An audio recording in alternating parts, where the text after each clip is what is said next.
Daniel Harper did not plan to stop in the small Vermont town, yet the train delay forced him onto the quiet platform just as evening settled. And in that brief pause of life, everything shifted because he saw Emily Carter standing near the old iron bench, her coat pulled close, her posture calm but guarded, and in that instant his past rushed forward without warning, not as noise but as feeling, sharp and warm at the same time, and he understood that whatever reasons once pushed them apart had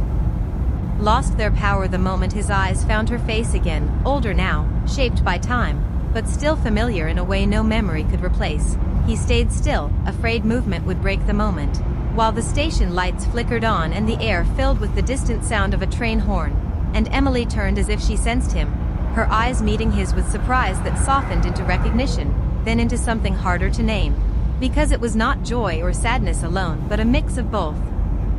layered with caution, and they shared a quiet look that said more than words ever could, reminding Daniel of how their story never ended with anger, only silence, the kind that grows heavier with years. And as they walked toward each other without rushing, he noticed small details, the way she held her shoulders with confidence, the way she paused before speaking, showing she had learned patience from life, and when she said his name softly it felt like a door opening inside him that he had locked long ago, and he answered with hers, steady but full of meaning, and though they spoke little, time moved fast around them as if the world did not care about unfinished stories, but Daniel cared, deeply, because standing there made him realize how much he had carried this unfinished feeling through different cities, jobs, and quiet nights, always telling himself it was over, always believing distance would erase it, yet here it was, alive and clear, and Emily seemed to feel it too, though she masked it behind polite calm. And as they walked toward the nearby cafe to escape the cold, Daniel felt the weight of every step, knowing each one brought him closer to a truth he could not ignore, that he had never stopped wanting more, not in a reckless way, but in a deep, steady longing for connection that felt honest and rare. And inside the warm cafe, surrounded by soft lights and low voices, he watched Emily sit across from him, her eyes thoughtful, her hands still, and he understood that part one of their story was never about falling in love but about realizing, years later, that love never truly left, it only waited for the right moment to speak again. The cafe felt warm but the space between Daniel and Emily felt careful as they sat across from each other, the sound of cups and low voices filling the silence while snow brushed against the windows, and Daniel spoke first, not with rehearsed words but with honesty, asking how life had treated her, and Emily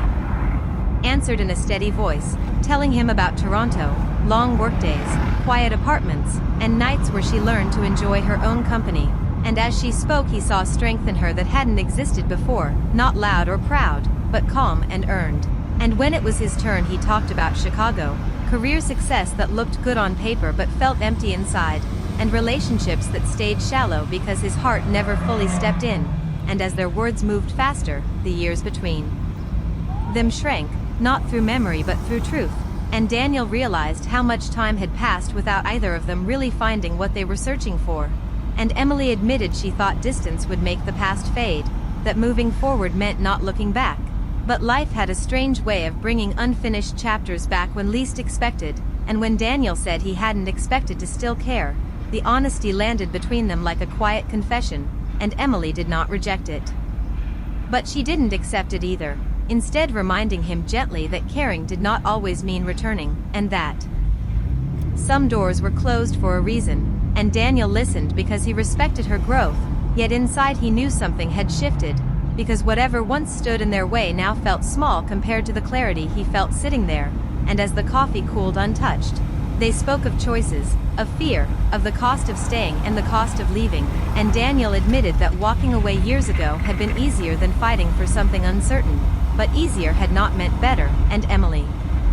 confessed that silence had protected her, but it had also left questions unanswered, and the snow fell heavier outside as if the world was slowing to match the moment, and Daniel felt a deep pull, not toward the past but toward the possibility of honesty, and he realized that wanting more did not mean asking for promises or rushing time, it meant being brave enough to say the truth without knowing the ending. And as they left the cafe together, stepping back into the cold night, he sensed that part two of their story was not about rekindling something old, but about facing what time could never erase, and whether they were ready to let it shape what came next. They walked through the quiet streets with snow under their feet and city lights glowing softly around them, not touching yet fully aware of each other's presence, and Daniel felt every step like a question waiting for an answer, while Emily stayed thoughtful, her pace steady, her silence full of meaning. And when they reached the bridge overlooking the frozen river, she stopped, resting her hands on the cold railing as if grounding herself, and she spoke about fear, not the loud kind but the slow kind that grows after disappointment, explaining how she had built a stable life by choosing safety over risk. And Daniel listened closely, understanding that love had once asked more of her than she could give, and he admitted that he had hidden behind work and movement, telling himself he was strong while avoiding anything that could break him again. And the wind cut through the air as Emily turned to face him, her eyes searching his face for certainty he could not promise. And when she asked what he wanted now, Daniel answered without hesitation that he wanted honesty, even if it led to pain, because pretending had cost him more than loss ever did. And Emily held that truth quietly, weighing it against the life she had built, and for a moment she reached out, brushing his sleeve, a small action filled with meaning, showing she was still human, still moved, still torn, and she confessed she did not know if she could open her heart again without losing herself. And Daniel replied that wanting more did not mean rushing forward or erasing boundaries. It meant choosing to be present and real, even in uncertainty. And the river below stayed frozen and still, mirroring the pause between them. And when Emily finally stepped back, saying she needed time to think, Daniel felt disappointment but also respect, because forcing a moment would only repeat old mistakes. And as they continued walking in silence toward the station lights, he understood that part 3 of their story was about standing at the edge of choice, where desire met wisdom, and where love asked not for action, but for patience. Morning arrived with pale light and fresh snow, and Daniel stood on the quiet platform with his suitcase beside him, feeling the weight of the night still pressing on his chest as trains came and went, each sound reminding him that time did not wait for unfinished stories. And he told himself that if Emily did not come, he would accept it without anger, because wanting more also meant respecting her choice. Yet hope stayed with him, steady and warm. And when he finally saw her walking toward him through the thin crowd, his breath caught, not with excitement but with relief. And Emily stopped in front of him, her eyes clear, her voice calm, saying she had spent the night thinking, not about the past but about who she had become. And she explained that fear had once guided her choices, but living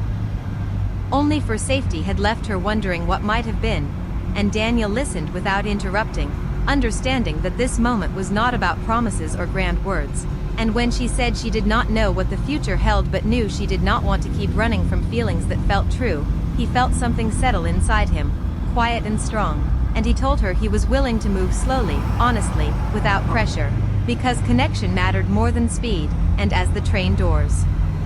opened behind him, neither of them rushed, standing instead in the soft morning light, choosing presence over fear. And when Emily said she was ready to try, not because the past was perfect but because the present felt real, Daniel smiled with gratitude rather than relief, knowing this was not a perfect ending but a thoughtful beginning. And as they stepped onto the train together, he understood that part 4 of their story was not about getting everything they wanted, but about choosing to want more in a way that honored growth, trust, and the courage to begin again.